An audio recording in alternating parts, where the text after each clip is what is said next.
Welcome back, everybody, to the Even Your Dynasty show.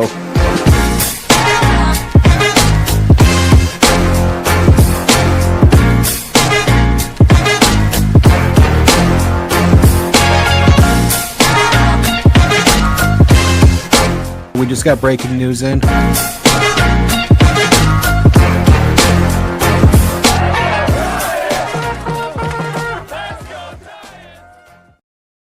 Welcome back, everybody, to the Even Your Dynasty show. We're back with our Tuesday minor league update, as we do every week during the season.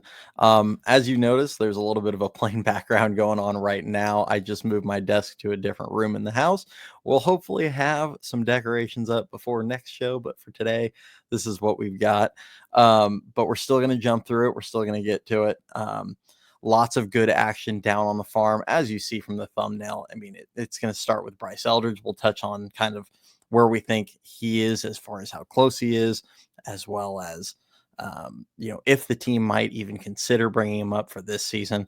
There's also a few new faces you're going to notice. I added all the new players that they just traded for into this that at least played last week. Some of them, like Blake Tidwell, we're not going to see until tonight. He's going to pitch for Sacramento. And others like Tristan Vreeling, you're going to see a cameo by him in this update, but he did not actually pitch for the Giants AA affiliate this week.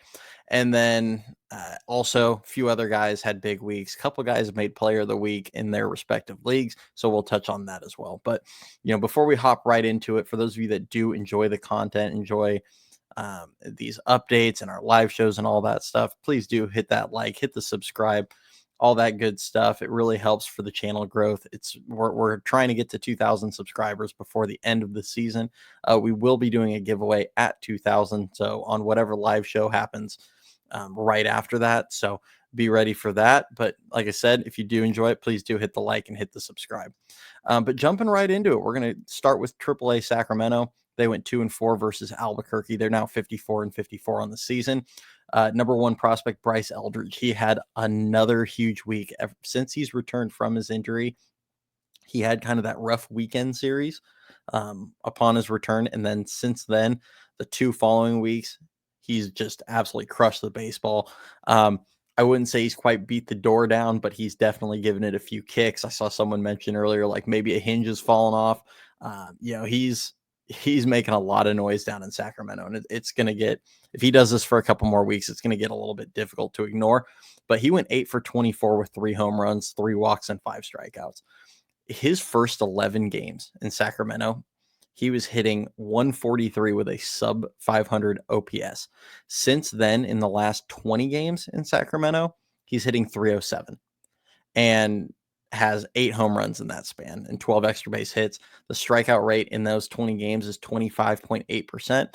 While that does not stand out as this great strikeout percentage, it is definitely manageable, especially when you're talking somebody that's 6'7" and has just a lot more ground, a lot more area to cover than the average hitter. So it is something that it's always going to be part of his game. I think in a perfect world, down the road, we might see that strikeout rate get down into like the low 20s. But to me, I think it's probably going to always be in the 24 to 26% range at best. And if it's there and he's crushing 30, 40 homers a year, no one's going to care, because I still think he has the ability to hit for a high average, even with, even if the strikeout rate's up in the mid 20s. But as far as when we might see Bryce Eldridge, I think a lot of that for starters depends both on his play and the Giants' play over the next, month or so.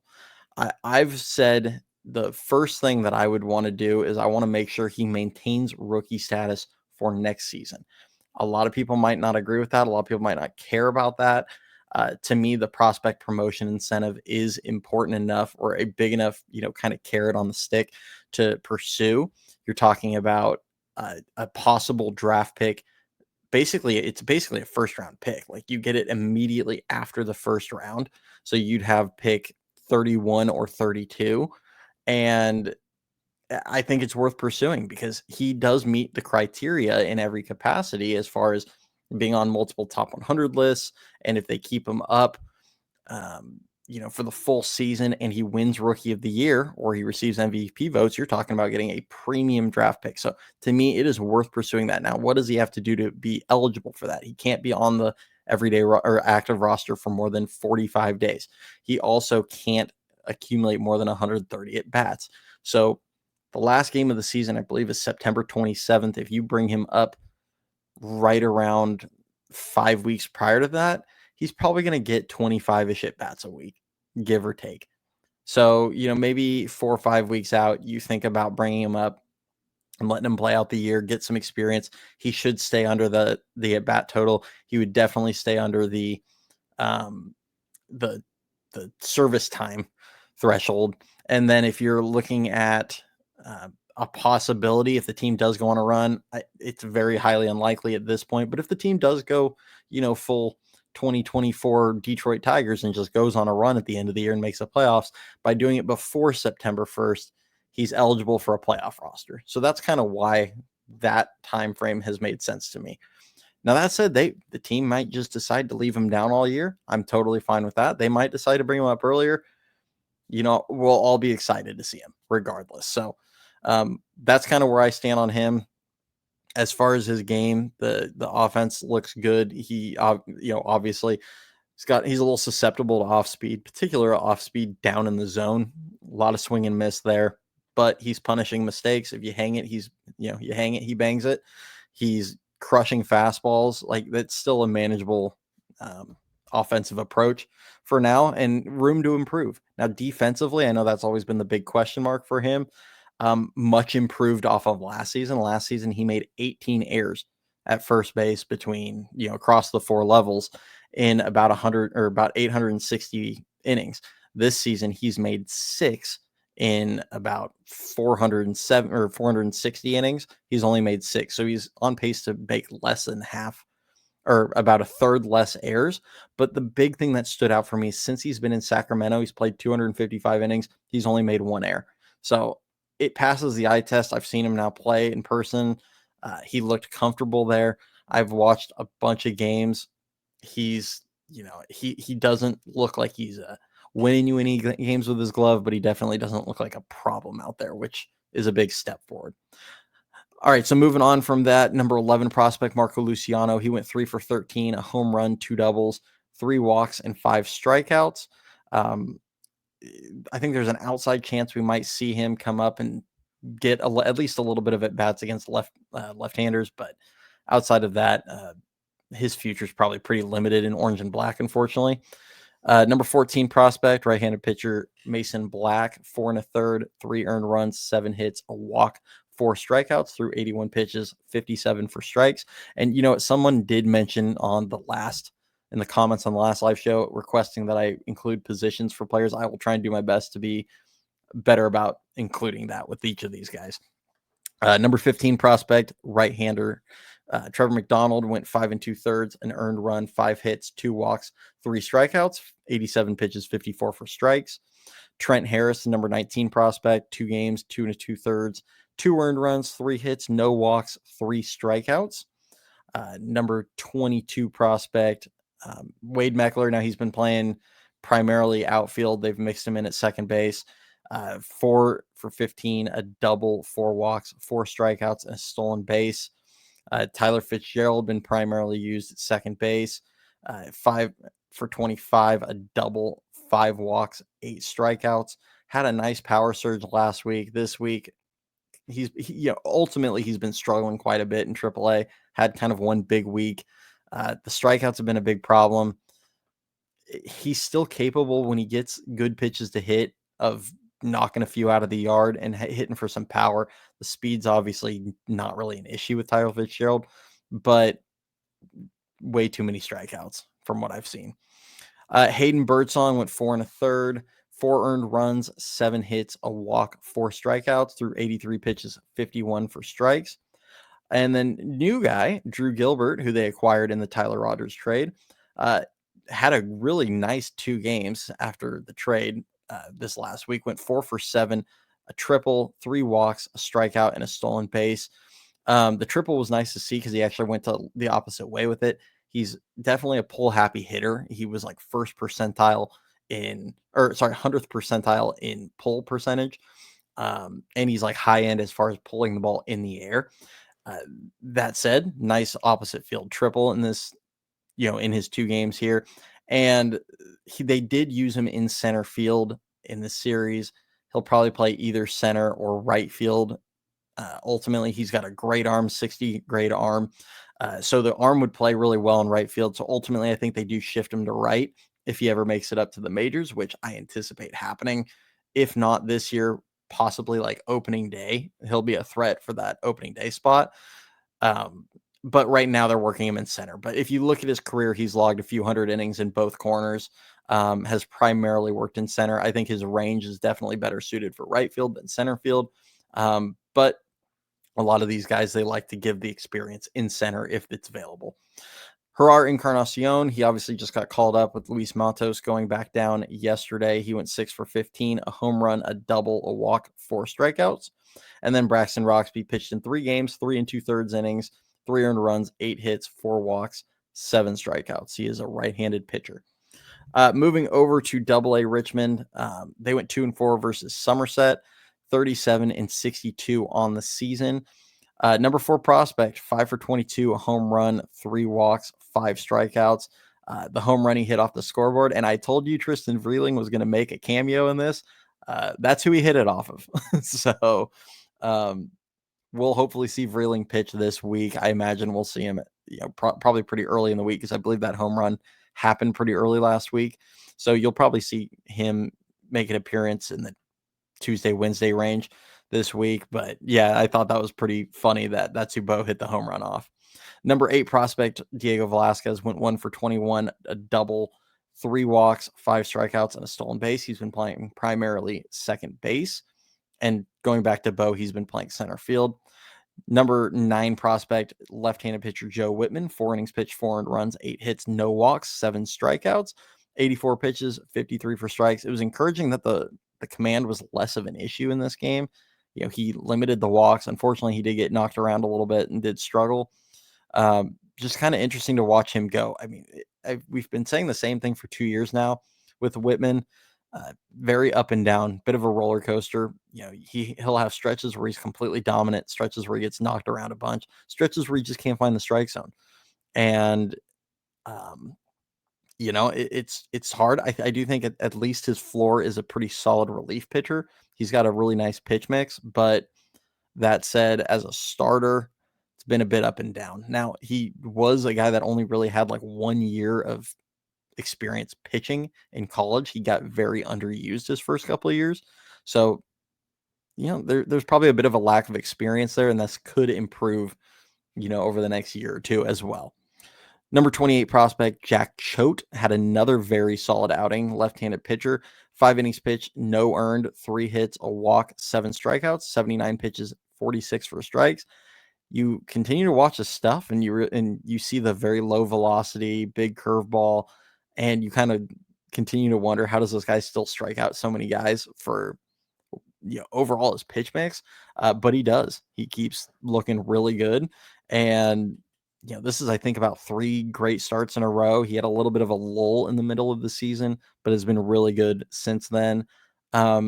Just a sneaky good pitching prospect. Very, doesn't overwhelm you with stuff. Maybe a little bit like Ty Block, back when he used to pitch for the Giants, and then I went over to bounced around a few teams, but I remember him mostly with the Rockies, where it's a little bit of a junk thrower, but he's been doing a better job of being in the strike zone, and he can get guys out. And I think that's what it comes down to at the end of the day. Scott Bandura, 3 for 17, 4 walks, 7 strikeouts, and a stolen base. They've been using him primarily in the corners. I feel like I've seen him mostly in right field, but he'll kind of play each side because they have been giving Bo Davidson the bulk in center field. Adrian Sagasti, catcher, went 2 for 10, 3 walks, a strikeout, and a stolen base. He has set the regular season record for most caught stealings in a season for Double-A Richmond. So defensively, behind the plate, phenomenal. Offensively, I hope he can develop his hit tool a little bit more. He doesn't strike out, which is very encouraging. But Sagasti, he doesn't hit for a great average. He doesn't. Most weeks he doesn't draw a lot of walks. Doesn't hit for a ton of power, although the power has improved from last season to this season. I think he has 7 or 8 home runs on the year, set career highs in extra base hits. So has improved that in some capacity, but the bat's got a ways to go if he's going to be even think about being a major league starter. But right now, I feel like he's on a nice trajectory to be a nice trajectory to be a good, solid backup catcher. So, third baseman Sabine Ceballos, 1 for 11, 2 walks and 3 strikeouts. Had been getting going for a little while there, struggling again, unfortunately. But hopefully he can finish the year strong. And then right-hand pitcher Shane Rodemacher went 3 2/3, 1 earned, 3 hits, 4 walks, 2 strikeouts, 78 pitches, 46 for strikes. The 4 walks was a bit uncharacteristic for Rodemacher, but overall still managed to pitch around that, and he's just had a great year, top to bottom. He's only had like 1 or 2 kind of clunker starts. Most of it's been very, very solid. Moving over to Eugene. Now we saw a few new names up in Eugene. A few people got moved up to Eugene. We saw a lot. We'll see a lot of new names in San Jose. Obviously, the complex league ended, so we did see quite a few promotions. So there has been some movement there. They went 4-2 versus Everett. They're now 59-43 on the season. Probably the hottest team in the Giants system right now. It just feels like week in and week out, they've just been dominating. They're kind of hovering around 500 for the first 60 or some odd games, but the last 40 or so have been very dominant. Maui Ahuna, 3 for 13, 2 doubles, 5 walks, 6 strikeouts, and a stolen base. The walk to strikeout ratio was really solid and encouraging that this week. Unfortunately, we had a source kind of tell Ricky that he did not play the last 2 games, and it sounds like he may have had to go down to Arizona, and he might be doing some sort of rehab. So we might see him pop up on the 7-day IL. Hopefully it's not a season-ending injury. It's really important that he gets at bats because this is a guy that's missed so much time to injury over last season and this season, and he's got really nice potential. Toolsy player, great defender, has some pop, speed, lots to like about his game, but it just hasn't been able to quite stay on the field consistently. Josh Bostic, right-handed pitcher, went 5 2/3, gave up 4 earned, 5 hits, a walk, 5 strikeouts, threw 93 pitches, 58 of them for strikes. Catcher Drew Kavanaugh went 4 for 15, a home run, 2 walks, 3 strikeouts, and a stolen base. I said it many times now. He's the guy I'm kind of the highest on as far as catchers in the system currently. Hopefully he keeps developing behind the plate. I love his bat. I think his bat is a legit major league, prospect with that part of his game. The glove, it's a work in progress, but that's why he's in high A. He's got probably another 2 years to develop before we're really going to think about seeing him in the major league level. So, Jacob Christian, who's been playing first base, left field, right field, that's kind of where you primarily see him, won the player of the week in Eugene. Obviously we all saw lots of strikeouts, struggled his first, 9 games in Eugene. Well, now he's on his second full week. He goes 7 for 19, 2 home runs, 3 doubles, 5 walks, 5 strikeouts, and 2 stolen bases. So broke out in a big way. One of the home runs was hit 109 miles per hour off the scoreboard. I think the other one was right up there in exit velo as well. Just he absolutely crushes the ball. He's got big time power. When he did the interview with us, he talked about how he knows his power will play to all fields. And it shows when you watch him play. Like, he really is adept at driving the ball both to right, right center, down the right field line, center field, left center. He uses the whole field with power. And when he's on, it's a fun watch. He's got just a lot of juice in that bat. Jonah Cox, who's been playing primarily center field, although you'll see him play all 3 outfield positions, 3 for 25, a triple, 2 walks, 5 strikeouts. And then Xander Darby made his his high A debut this week. Also earned a promotion, well deserved. Was hitting over 280 in Sacramento. Just very well-rounded hitter. But this week, a little bit of struggles. It was a bit uncharacteristic for him. He went 3 for 21, did hit a home run in his second at bat, which was really cool. A double, 2 walks, and 10 strikeouts. As we saw with Jacob Christian, it's a big adjustment going from A ball to high A. And we've seen it with a lot of guys. I mean, Bo Davidson's struggling up in Double A. Same with Scott Bandura, guys that dominated their levels. They get the promotion and they're struggling a little bit. It doesn't mean they weren't ready for the promotion, it's just an adjustment period. So had a rough week, but I expect him to bounce back here in the coming weeks, and hopefully we'll see him finish the year strong. Greg Ferrone, this is back-to-back good outings for him, for the big lefty from Alabama. Went 6 innings, an earned run, 5 hits, 1 walk, 6 strikeouts, threw 82 pitches, 55 for strikes. I really wanted to share the highlights from his start. Unfortunately, as you're going to see with some of these from Eugene, they had the behind-the-plate camera, which just doesn't really do much, especially for pitchers. Left-hander Charlie McDaniel, wanted to get him added to this. He did also earn a promotion from San Jose. Now, he had a really rough start for Eugene in his debut, but friend of the show, we wanted to get him into this update. Well-deserved. He had a 2.59 ERA with a 1.24 whip in 66 innings in San Jose. Deserved the promotion, got it. This week, though, he did go 3 1/3, gave up 8 earned, 6 hits, 3 walks, and 1 strikeout. Another guy making an adjustment, first appearance in a new level. Hopefully we'll see him as well finish the year pretty strong. Quinn McDaniel, he went 4 for 18 with a home run, a walk, and 6 strikeouts. And then Charlie Zucconi, 6 for 24, 2 home runs, a double, a walk, and 2 strikeouts. And I forgot to mention, Quinn McDaniel's been playing second base. Charlie Zucconi has been playing primarily third and first base. Another guy that I would really like to see get a promotion. He's 24, getting close to being 25 years old in high A, has really taken off in the level over the last probably 2 months. Feels like it's a big enough sample size that it's time, and I would love to see him get, 4 or 5 weeks in Richmond before the season's up. Starting off with San Jose, who went 6-0 versus Stockton. They are now 67-35 on the season. Remain the best team in the Cal League. Still the most exciting team, probably top to bottom in the Giants system. Just so much talent at that level, and you're going to kind of hear it with some of these rankings. But starting off with the A-ball debut, the full season debut for Johnny Level, who is playing shortstop currently in San Jose. Now, I think I would expect Gavin Keelan to make his appearance here in the next, probably this week, it would be my guess. We'll see if they move Johnny over to second base, but he has been primarily playing shortstop. He went 3 for 16, a double, 4 walks, 5 strikeouts, and a stolen base. The double was a nice opposite field hit. I think 2 of his 3 hits at least were to the opposite field. It's going to be an adjustment, but I like the 4 walks to 5 strikeouts. I think that's a very positive sign. He is 18 years old, so I would not set my expectations insanely high for him. But I think it was important to get him to San Jose so he can gain some experience there, and he earned it with his play in Arizona. So we'll see how he does. He didn't look overwhelmed, but definitely a jump up in competition for him. Then we got the return of number 7 prospect Dakota Jordan, who pretty much just picked up where he left off. He missed 3 weeks, and he comes back and he goes 9 for 14 with 2 home runs and 2 strikeouts. Now, I'm not going to share the second home run. It was off a position player.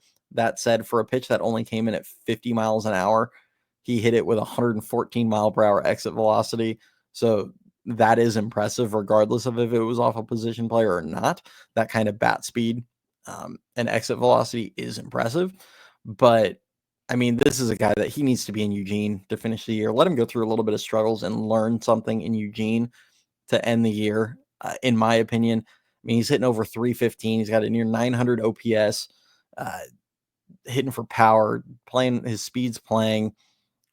I'm not a believer in leaving him down there forever in A-ball as a college player that's, played in the SEC, which is a very good league or conference for baseball in college. So I don't think he should be down there still personally, but here he is. I think the injury probably set him back slightly as far as getting that promotion, but hopefully they get aggressive and get him up in the next week. Number 10 prospect, Argenis Kayama, made his debut. He's a right-handed pitcher. Went 1 inning, 3 earned, 2 hits, 4 walks, threw 39 pitches, 16 for strikes. Really just could not get the ball in the zone. Not too concerned. He's had a great year to date. Also only 18 years old, similar to Johnny Level.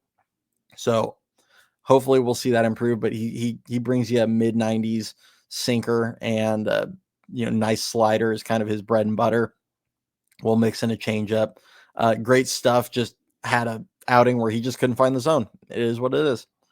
Number 16 prospect Jacob Bresnahan went 3 2/3, an earned run, 4 hits, 3 walks, 7 strikeouts, 86 pitches, 50 of them for strikes. Struggled a little bit with the walks in this outing, made him quite a bit inefficient overall, but the 7 strikeouts was really nice, and he did limit the damage very well. Number 18 prospect Keener Martinez, he came in relief. He is another one of the prospects the Giants brought up from the complex league. He's a right-handed pitcher, 20 years old. Him, Kayama, and De La Torre were all very dominant in Arizona, and all 3 of those guys earned promotions. Well, Keener, 3 1/3, no earned, 2 hits, 2 walks, 3 strikeouts, threw 70 pitches, 42 for strikes. Again, not the most efficient outing, but very effective. Number 29 prospect Jeremy Maldonado went 2 innings pitch, an earned run, 1 hit, 2 walks, 3 strikeouts. Right-handed pitcher, triple-digit fastball, nasty slider. They're still building his arm up. He's had a great year, but he's been limited to 2 or 3 innings pretty much every start. And then left-handed pitcher Luis De La Torre, 5 innings pitch, no earned, 3 hits, 2 walks, 7 strikeouts. He threw 81 pitches, 51 for strikes. He's been completely dominant since coming to San Jose. In his brief stint in San Jose, he's gone 14 innings. He's only given up, I think, 6 hits and has 19 strikeouts with no earned runs. So been completely dominant. And what you're seeing out of him, the big pitch for him right now has been mid-90s fastball. It's been cruising around 94, 95. It has a ton of ride. Loves to throw it up at the top of the zone, getting a lot of whiffs.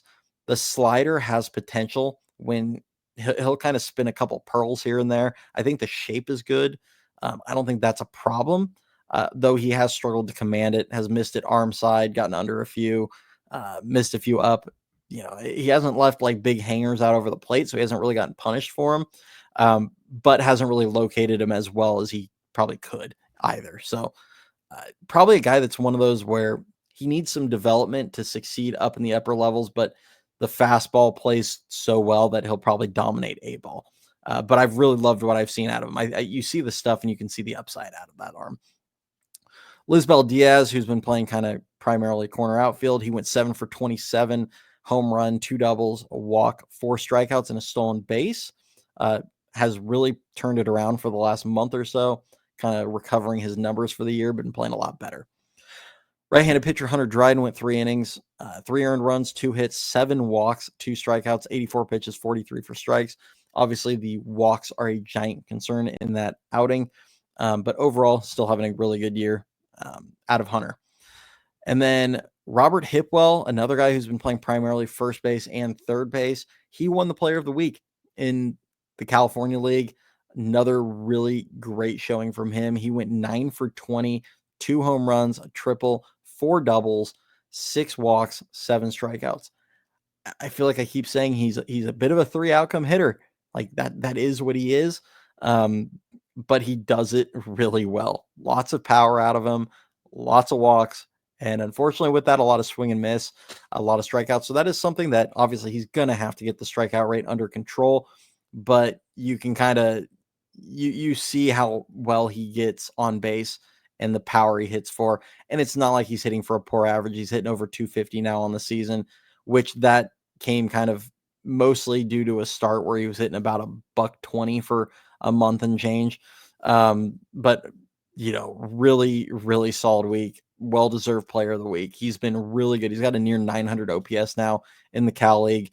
I'd imagine if he didn't have the swing and miss concerns, we'd probably have already seen him up in Eugene. But in the meantime, he's a guy that may end up playing out the year, but still very impressive, set of tools, especially at the plate. Jeremiah Jenkins, who's been playing mostly, first base, a little bit of corner outfield. He went 7 for 20, 2 home runs, a double, a walk, 2 strikeouts. I think it was about a week ago I said he's swinging the bat better. We just haven't quite seen the power show through. Well, here you go, everybody. The power showed up this week. Quietly having a really good year. Obviously had the hand injury. He was a guy that we were all very excited for. One of the coolest personalities on the team. Obviously, we've had him on the channel twice now. Super fun guy, but absolutely built like a unit. He's built like a linebacker out there, and he has so much power, so much ability, especially in the plate. Um, and the hand injury he had at the beginning of the year cost him a ton of time. And I feel like you've been seeing the effects of it. But that said, 106 WRC plus on the year in San Jose, and Jeremiah's having a really good year overall. I mean, and the numbers have started to recover. So I think give him another couple weeks and that stat line is going to look pretty good. Walker Martin, who's primarily moved over to third base at this point. They're not really using him at shortstop anymore. 7 for 23 with a home run, 3 doubles and 5 walks and 6 strikeouts on the week. Power's kind of starting to show back up a little bit. Drawing a lot of walks again. The average has been at a steady rise. I feel like he's kind of I sent a tweet about this. I think he's kind of the forgotten man in the Giants system. But I don't think he should be. He's been having a really good year, and the strikeout rate by month, if you look, has really improved. He was up in the mid 30s the first month of the year, and he's sub 20% in July. So keep an eye on that. It's been on a steady decline. It's still a little higher than you'd want. It's at like 26.5% on the year. But considering it was over 46% in A ball last season and over 200 plate appearances, that's a big improvement. So I think he's a guy that everyone should still pay attention to. Obviously he was a very raw player, but those raw tools are still there, and they're starting to show off a little bit this season. Right-handed pitcher Nico Mazza went 4 2/3, an earned run, 3 hits, 3 walks, 9 strikeouts through 87 pitches, 52 of them for strikes. And then Giancarlo Sio had another huge week for San Jose. He's a guy that for position I could probably just list everywhere but catcher, because I think he's at this point played second, short, third, left field, right field, and even logged a couple innings in center field. So he's pretty much played everywhere. But 11 for 24, a home run, 2 doubles, 5 walks, no strikeouts, and a stolen base. And oh, by the way, he got promoted to Eugene. He'll be in Eugene this week. And then jumping over, last but not least, to the Dominican Summer League, where number 2 prospect Joshua Gonzalez went 6 for 14 with a triple, 2 walks, 1 strikeout, 3 stolen bases. Obviously, we would love for the home run power and all that has been kind of hyped with him to show up. The home run, he hasn't hit a ton of homers, but he does have a good amount of extra base hits, and he's stealing a ton of bags. I mean, he really has premium leadoff hitter potential. That said, he is 17. So long ways to go, but definitely can dream on him as a prospect. And then number 24 prospect, Alberto LaRoche. He went 4 innings, 2 earned, 1 hit, a walk, 6 strikeouts. He might be their best left-handed pitching prospect in the system. He's been kind of hyped up as possibly the best left-hander in that league. His stuff is absolutely nasty. From the little bit I've seen, you can definitely see the upside with his arm, with a fastball that can run mid to upper 90s, a pretty nice sink, changeup, slider. Has just a really solid pitch mix that when he can throw some great movement with all of his pitches.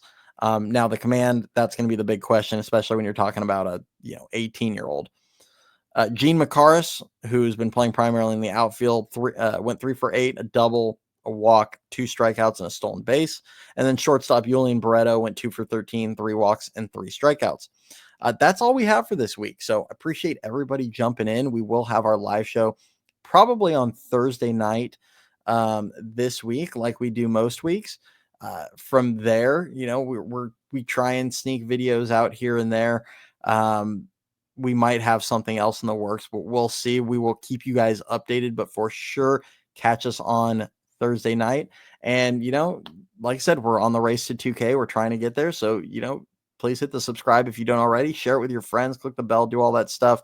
But as always, you'll catch us every Tuesday morning and Thursday night during the season. Sometimes in between, a little bit mixed in there. And then during the off season, we've got a few plans for how we're going to keep getting regular content to you guys. Usually off season, we actually post a little more frequently, but a lot more shorter content stuff. So you'll get, at least 3 videos a week typically during the off season. So appreciate you guys. Go Giants. Hopefully they can figure it out versus Pittsburgh today. And yeah, we'll see you on Thursday.